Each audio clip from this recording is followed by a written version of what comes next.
কেমন আছো তোমরা সবাই? দেখেছো আমি কত সুন্দর একটা মিনি কিচেন তৈরি করেছি। তো চলো এটা কী করে তৈরি করেছি দেখি। প্রথমে আমি নিয়ে নিয়েছি কেকের নিচে যে সুন্দর গোল সাইজটা থাকে ওইটা।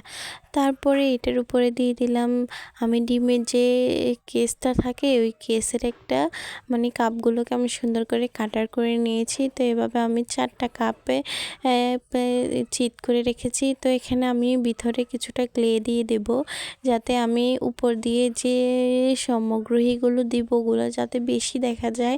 তো আমি ক্লেগুলো দিয়ে ব্লু দিয়ে সুন্দর করে অ্যাটাচ করে দিয়েছি। এখানে আমি রেখেছি সয়াবিন, তারপরে বাদাম, যেগুলো শুকনো জাতীয় নষ্ট হবে না ওরকম কিছুই রেখেছি, অ্যান্ড ভুট্টাও রেখেছি এখানে। তারপরে আমি ক্লে দিয়ে সুন্দর দুটো মিষ্টি কুমড়া আর বাদামের খোসাটাকে ব্লু দিয়ে অ্যাটাচ করে দিয়েছি। আর দেখেছো কত সুন্দর করে পাতাগুলোকেও ব্লু দিয়ে সুন্দর করে দাঁড় করিয়ে দিয়েছি। তো কেমন হয়েছে অবশ্যই জানাবা, কমেন্ট করতে একদমই ভুলবা না। আল্লাহ হাফেজ।